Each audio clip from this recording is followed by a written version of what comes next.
Good afternoon, YouTube. This is Kelsey from Kels Reads Things, also known as Librarians Recommend at Anna Porter Public Library in Gatlinburg, Tennessee.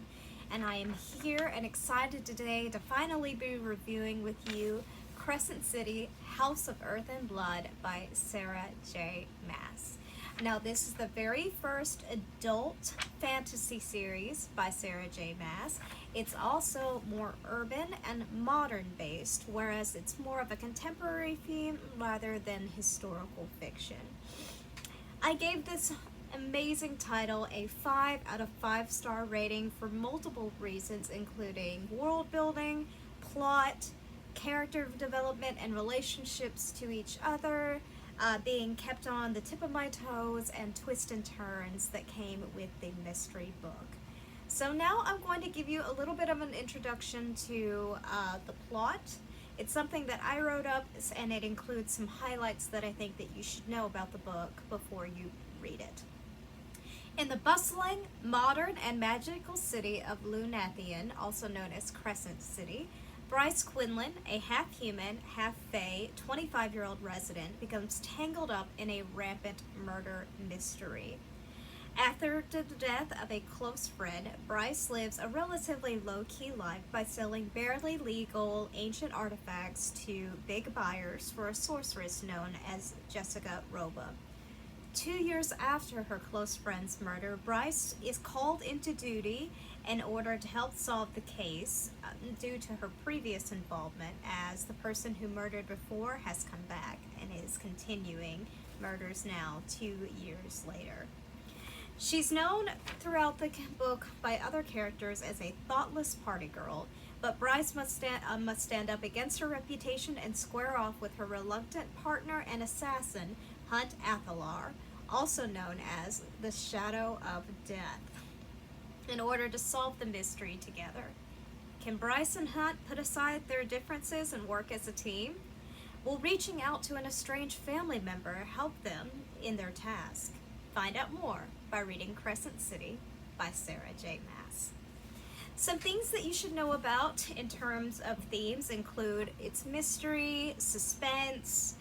There's a lot of humor and character banter, which is something I always enjoy. Lots of character development, and the beginning of the book does include a lot of world building elements. That's what some of the complaints from other readers, that there was almost too much world building, whereas there wasn't enough character involvement. I happen to disagree. I was able to follow the audiobook and have a general idea of how the world is being built, even from the first couple of chapters. So that was an issue for me, but that's just something you might want to know. The plot thickens, and there's a lot of political and class struggle. For instance, Bryce is half fae and half human. Therefore, she's treated as a lesser class citizen throughout the book than if she were fully fae. And if she were fully human, then she would be a second to third rate citizen. So that's something to keep in mind. There's a lot of political struggle, as I mentioned. Lots of twists and turns and surprises in the plot as you go. So for those reasons alone, the pacing, the characters, I definitely gave it 5 out of 5 stars. It met all of the usual requirements I have for a 5-star book. And now I'm going to dive a little into the individual characters. Bryce is obviously the main character. She was previously known as a party girl, second-class citizen, and she's coping with an extreme loss from 2 years prior.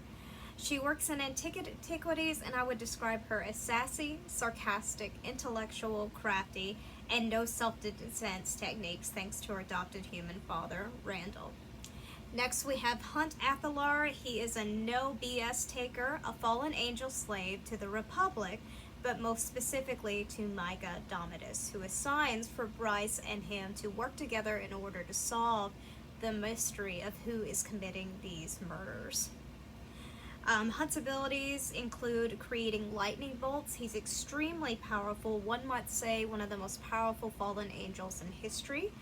And his feathers are not the ones I'd like to ruffle, but Bryce Quinlan doesn't seem afraid to. So that's what makes their relationship dynamics really fun, is, he's this all-powerful, terrifying angel, and Bryce is this half-human, half-fae character who doesn't shy away from him or isn't afraid of him, and pretty much stands up for herself and proves herself in many different ways throughout the book, not only to Hunt but to those around her.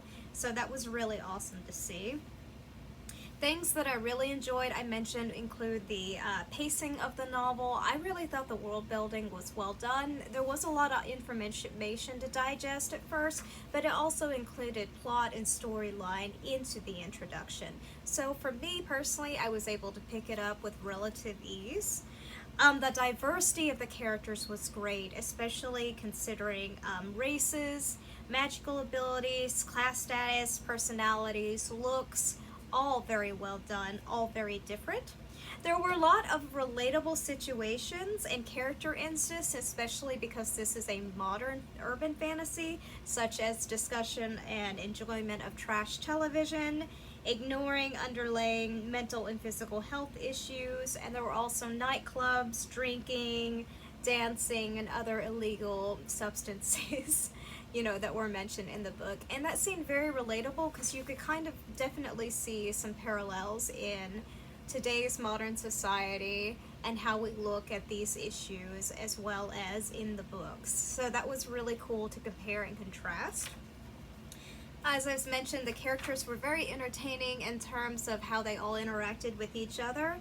The plot line definitely thickens, and I enjoyed the fact that but all the characters overcome odds, and that it was in a more futuristic, urban / contemporary setting.